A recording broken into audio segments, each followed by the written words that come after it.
not. It's a tapestry of people. it's a tapestry of The people, the correct? I mean, Amish, the Amish. yeah, yeah. Wasn't that I didn't crazy to even know see? the Amish saw the news. I was thinking, who told them?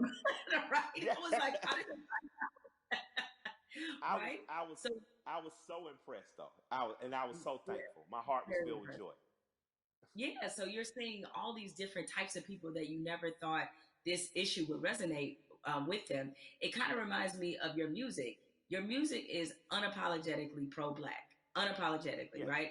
But yet, absolutely, when absolutely. you look at a Killer Mike fan, it's across multicultural section of Yes. people. Why do you think you're that way, despite the fact that you are also clearly talking to your people? Yeah, I'm proud to be me. I like me. I like black people. I'm not making no excuses. I'm not making no apologies coming in the door. I love us. I am in love with us. And because I love me, it has nothing to do or affecting my love of others. I have a very good friendship with East Indian cousins, Raj and Neil. They own the store right next to Walters on what's happening. So if you're from Atlanta, you know about Walters. If you're a big guy from Atlanta, you know about, the store right next door. These guys have always just been good to me. Raj went to India. He came back, brought my wife incense, these beautiful little elephant characters. He's proud to be Indian. I've learned about being Indian from my Indian friends. When you're truly who you are, how could you be offended? How could you not love it or like it? Like, man, I'm a part of the original continent that birthed all humanity. I think when you wear that proudly and unapologetically, and not from a place of needing someone to be below you, there's no reason for a people not to like me. I got plenty. I got great. I didn't say good. I didn't say good enough. I didn't say equal. I said great. I'm from a great and mighty people. And if you can't accept that, then maybe I'm not for you. But I believe that because I am simply who I am, I believe that that gets accepted. Because you know what? I remember being on a tour bus, and I'm on there with a bunch of Northeasterners because of course, my rap partner's a white guy from Brooklyn. And we're on there and watching Swamp People, and everybody's laughing. And I come up and stagger into the front, and I look at it, and I start smiling, and I look at the room and say, I got more in common with them than any of y'all. And I just walk to the back. Now, because it's the truth. I'm a Southern boy. My grandparents from Alabama and rural Georgia.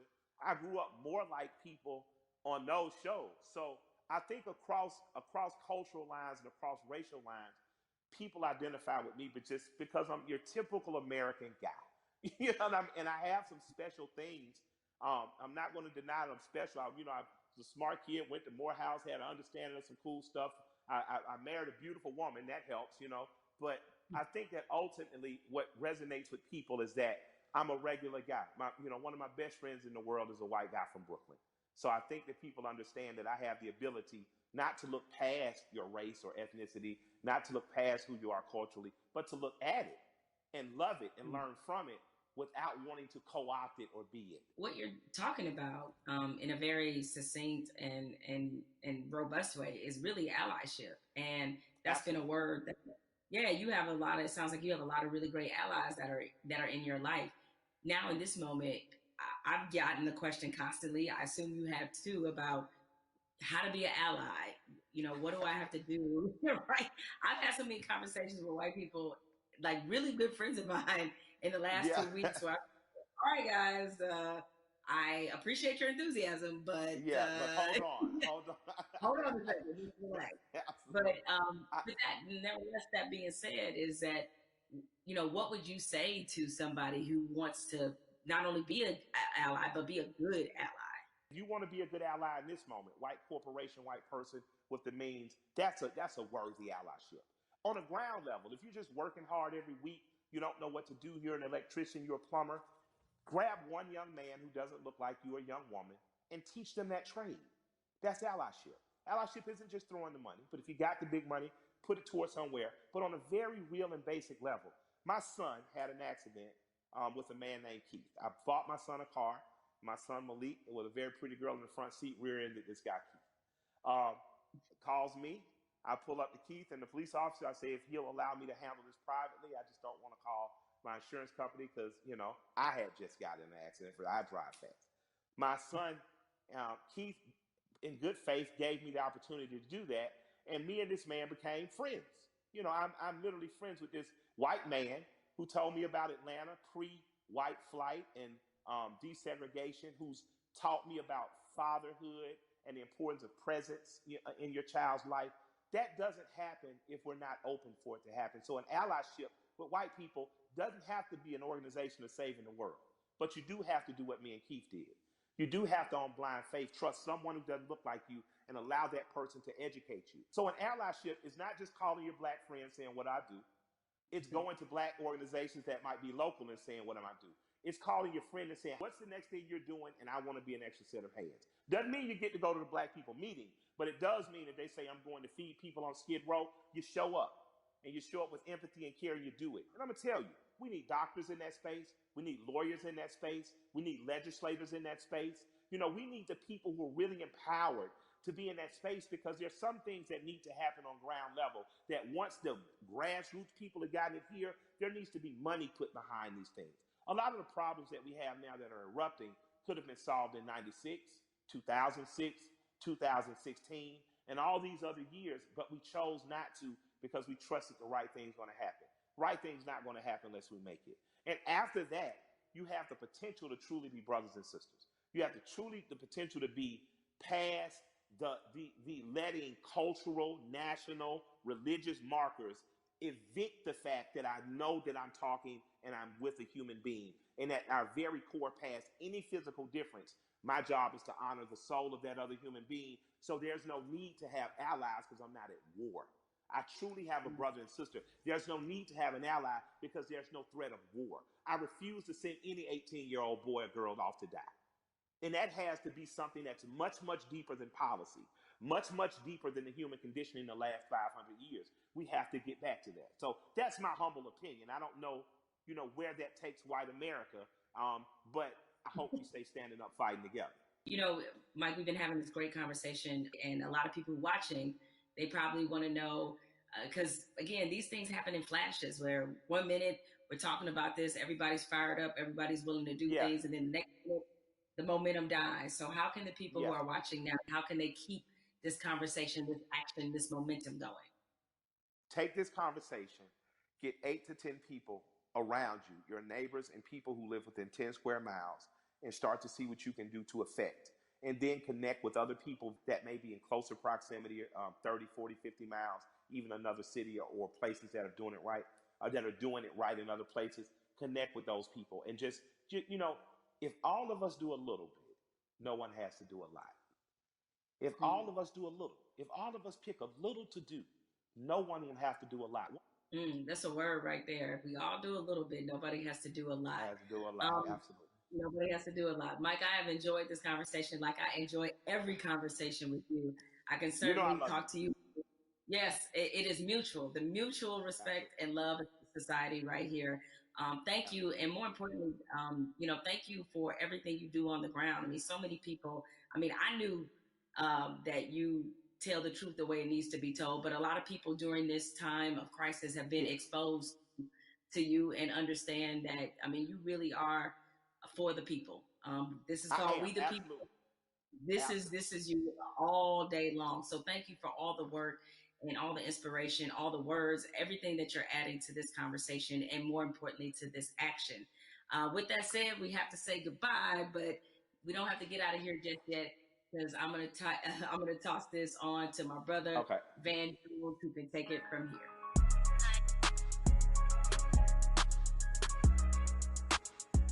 Jamel and I, we spent the past hour, we've been talking to Killer Mike, we've been talking to Elaine Welteroth. We also got a chance to see that amazing video from Lil Baby. Jamel, what did you get from your conversation with Killer Mike? And you can always expect from Killer Mike is blunt honesty. I think that's why a lot of people look at him as a really credible voice right now.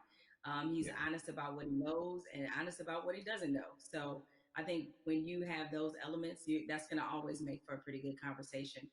I'm with you. This moment at the same time is welcome.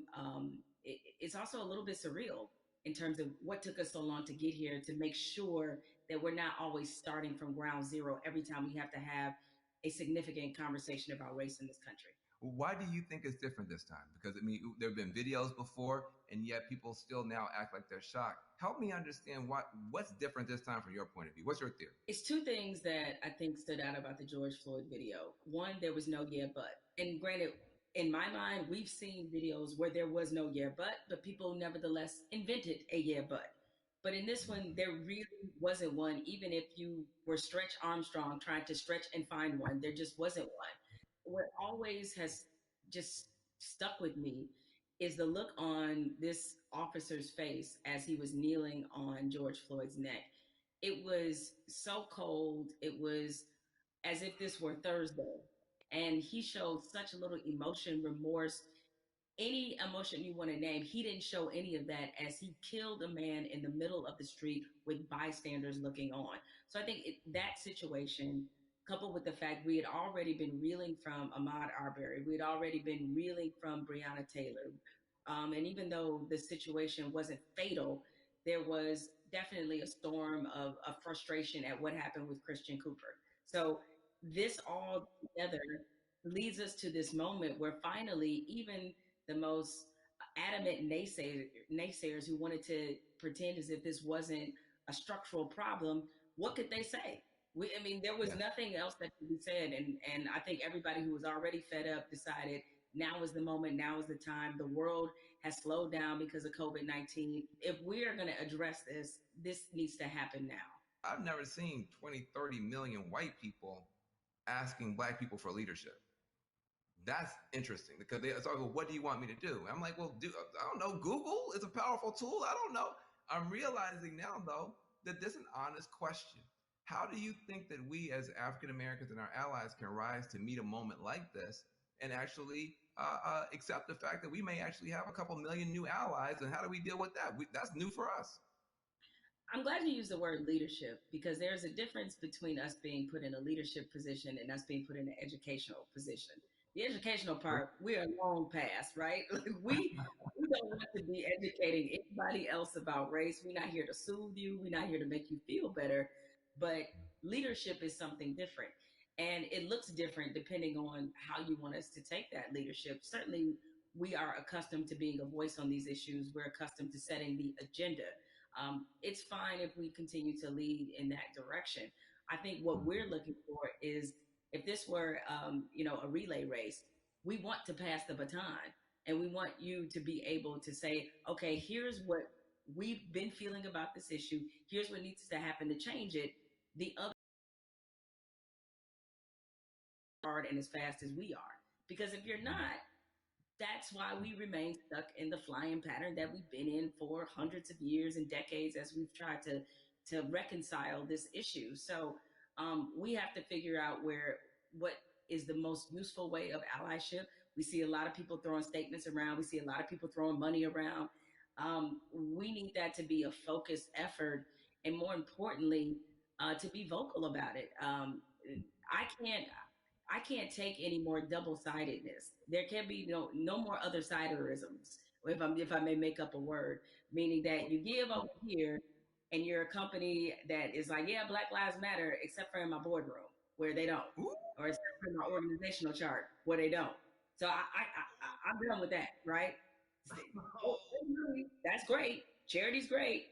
Charity doesn't change structural racism, right? What changes it is when you actively look in your building and ask, why aren't there more Black people in this building, in this boardroom, in this C-suite? So the allies that we have, what you can do, change the structure and cultures of your companies, of your businesses, of wherever it is you have influence. Start there. The thing I try to tell people is, it puts us in a no-win situation. I want our white sisters and brothers to be better educated and to care more, but I don't want to have to bear the burden of trying to teach and educate all the time. The reason you pay tuition is because it's costly to educate someone. You coming up to me and saying, educate me, that's costly to me emotionally and from a time point of view. Also, I think we have to be very honest.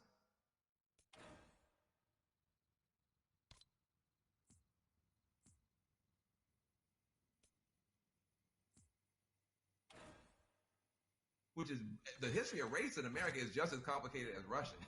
And you want me to teach you that in 5 minutes? And also, if I make you feel bad about it in any way, now I got to be your therapist too. And like you said, soothe you or whatever. That's got to stop. I would love for somebody to come to me and say, I made my whole family watch the 13th and read the new Jim Crow and read White Fragility. And we had a question on page 52. Now, hey, we can have that conversation all day long because you're doing your homework, but don't flop on me like you never heard of Google.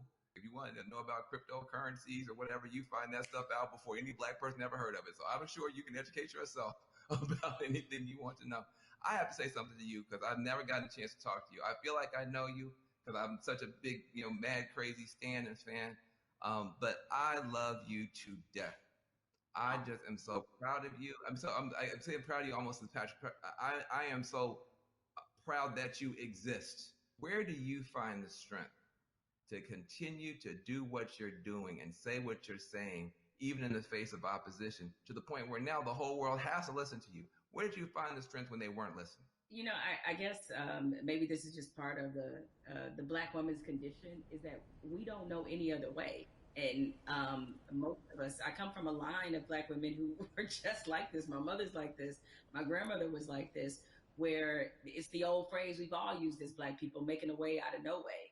And scream until they hear you. You know what I'm saying? Is that because the opposite, to do the opposite of that is what? Is that I can't even afford to do that. I don't know any other mode but to fight for what's right, but to try to stand on the right side of history, but to speak for people who don't have a voice or a platform as large as mine, because somebody did it for me. What advice do you have for people who want to have these conversations, maybe not as well spoken, not as well read as you might be, but who really are sincere and want to have a conversation? I think you have to start from a point of honesty and be.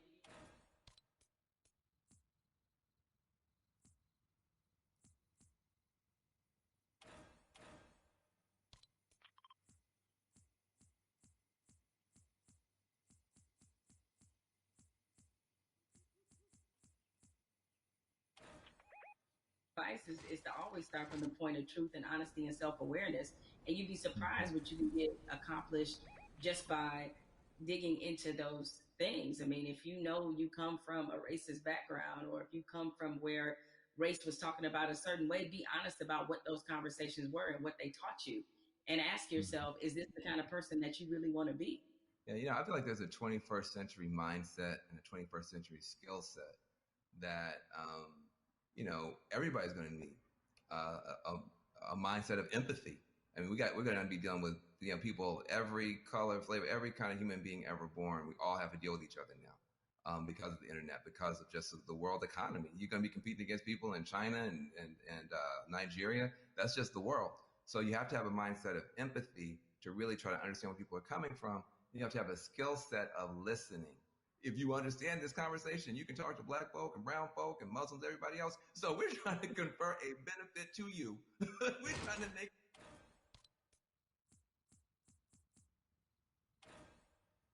charity. Are you supporting?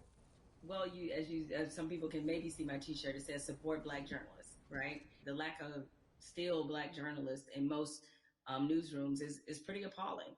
What changed my life and what got me really on the right path in this business was being a member of the National Association of Black Journalists. NABJ is the largest minority journalism organization in the country. The development, the networking, job fair, internships, scholarships, what happens there has changed lives. It changed a lot of people's careers. I mean, people like you, Van, and everybody you want to think of, Roland Martin, Soledad O'Brien. It's just a number of people, Michael Wilbon, that are a part of this organization and have been able to build legacies there. And so it's on us to, again, usher in this next generation of young journalists who, I get it right now, feeling really discouraged when they look at not just what a lot of newsrooms look like, a lot of networks look like, but also we're under the under the shadow of a pandemic right now. So there's a lot of journalists who have lost their jobs. A lot of companies are downsizing. They need a reason to believe and to be in this business. And so NABJ has done so much for my career and continues to do that for others. So that's the charity that I support and the organization that has changed my life and that of many others. Well, listen, I second that, third that, and fourth that. NABJ is a beautiful organization. I've got groups I want to support as well. But what I want to say to you is just thank you, thank you, thank you for your light, for your leadership, for your courage, for your entrepreneurship, for your T-shirts and all that type of stuff. Make sure to support the sister businesses, Yeah. and let's keep this conversation going. Much love to you. Thank you, Van. This is a pleasure. I got good news for you. I got bad news for you.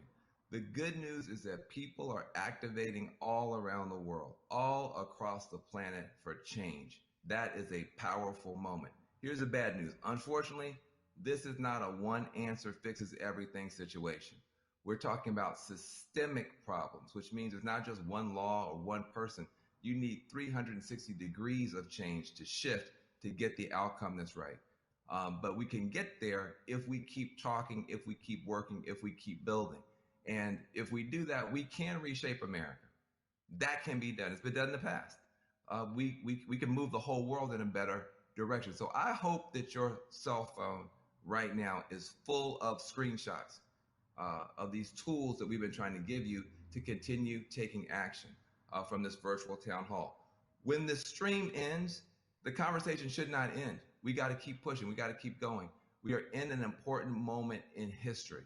And what you do is going to determine the outcome. 2020 is going to be talked about for 20 years, 100 years, maybe 1,000 years. But the future's not written. It's up to what you and I do and what you and I decide is going to happen. So I want to give a special thanks to the powerful voices that we've had: Elaine Welteroth, Killer Mike, Jamel Hill. Make sure you visit 50percentpledge.org to learn more about the power of money. Also visit my organization, reformalliance.com. We're trying to make a change. Let's be about it, not just talk about it. I'm Van Jones.